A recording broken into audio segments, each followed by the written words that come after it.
Imagine this. You're worried about a child. It could be your neighbor's child, your friend's child, or even a pupil at your school, and you're not sure about what's happening.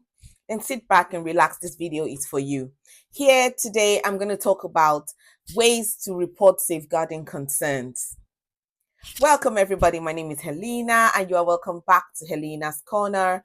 I am a social worker, and in this channel, we talk about safeguarding tips, parenting tips, child protection, and the like. Now, let's just go straight to it. And of course, if you find this video helpful, please like, share, subscribe to my YouTube channel, and where I'll be dropping more and more videos on parenting tips, safeguarding, and how to protect your child. So let's move on straight into today's topic. Today's topic is how to report a safeguarding concern, right?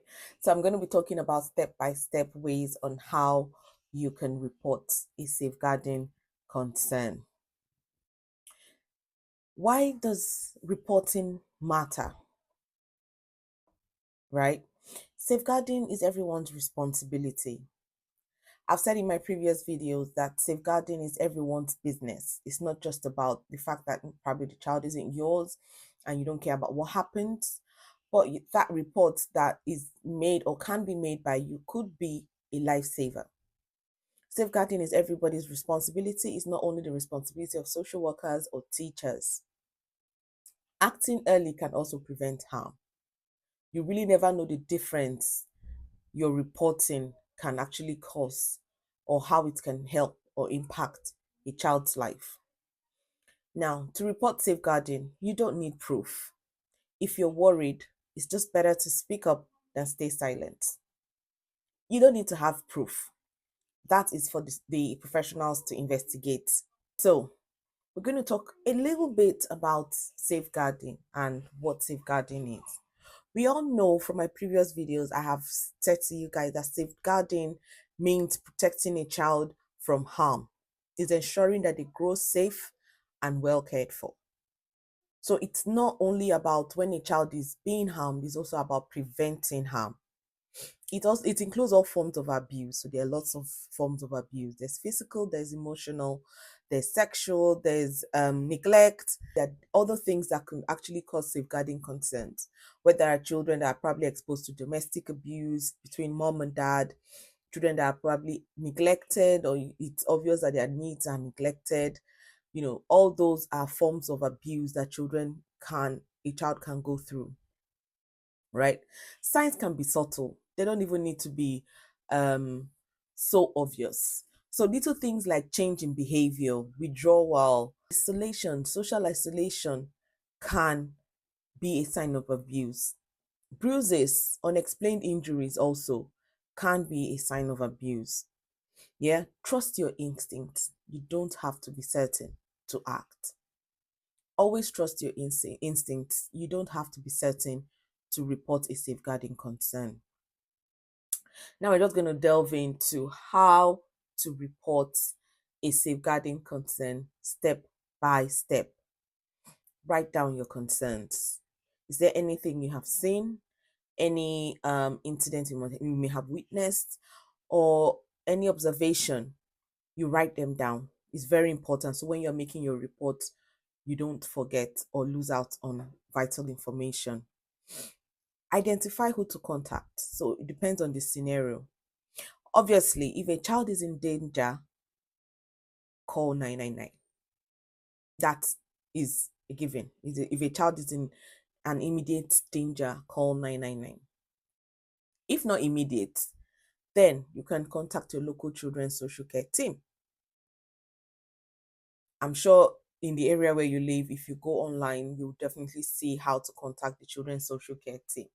So you can contact them, send them an email.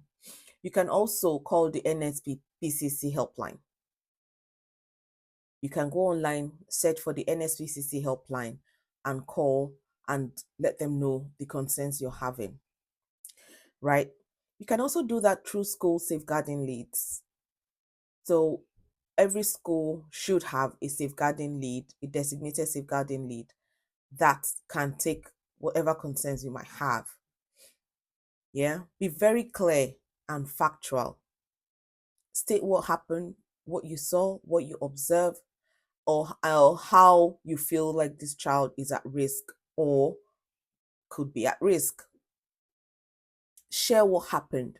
If it's an incident or if it's something you observed, it could be domestic abuse, it could be that, the child or the children are witnessing domestic abuse by mom and dad or neglect.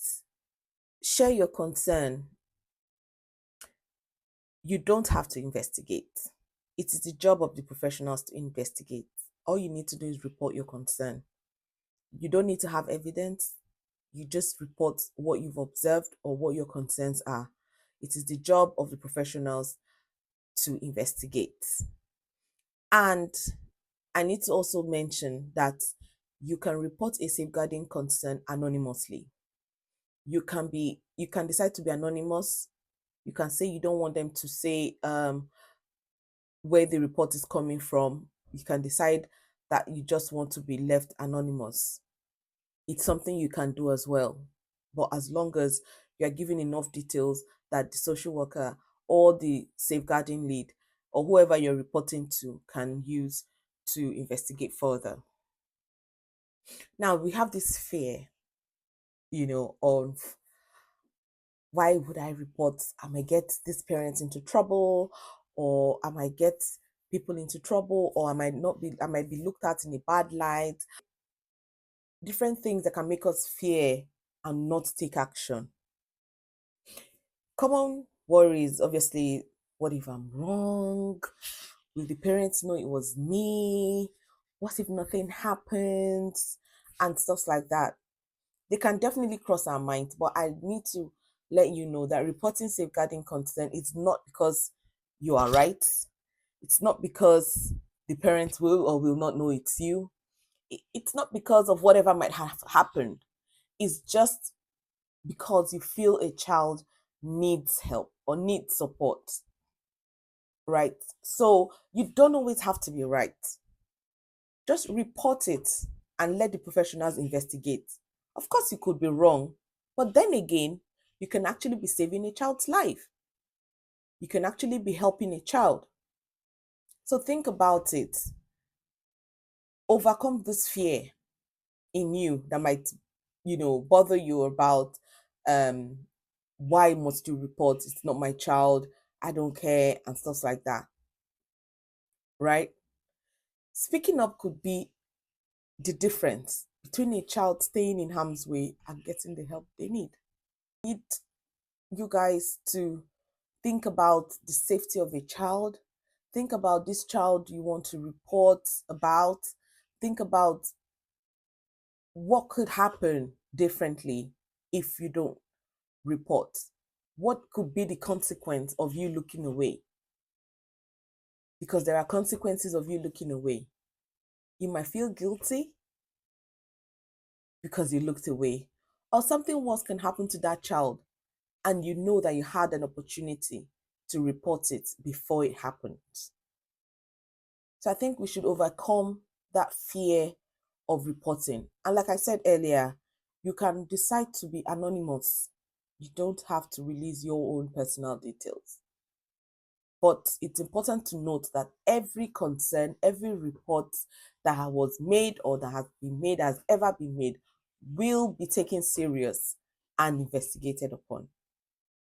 So I hope with these few points of mine, I've been able to convince you and let you know that reporting safeguarding concerns is a good way of safeguarding a child. And also, knowing that safeguarding is everyone's responsibility. It's not just the social workers or the teachers, it's also your responsibility as an adult in the community, as a parent, as a grandparent. Safeguarding is everybody's responsibility. A quick recap on what we've just talked about. Recognize the signs. I made a video. I've made one of my previous videos on safeguarding, how to recognize the signs, everything about safeguarding. So I think you should refer to that video and learn more about safeguarding. Recognize the signs, record your concerns, be very factual, record whatever you've observed, you've witnessed, or the likes. Report to the right people and don't stay silent. Like I said, your reporting a concern can have a positive impact on the child's life. Encourage engagement. Have you ever had to make a safeguarding report? Yeah, I just want to ask, has anyone ever thought about making a safeguarding report? What helped you take that step? You can share in the comment section. I'll read, and your comments might encourage someone to act as well. Safeguarding is everybody's responsibility. Like I said, together we can protect children and change lives. Don't forget to like, share, subscribe to my YouTube channel to spread awareness. And of course, I'll continue to drop videos on safeguarding children, child protection, parenting tips, family life, and the rest of it. Like I've always said in my videos, if you have any question to ask, drop it in the comment section and I'll be glad to answer or respond to your questions. And of course, if you have any topic you would like me to discuss or talk about, drop it also in the comment section and I'll be happy to talk about it. Until then, I'll see you in my next video. Bye.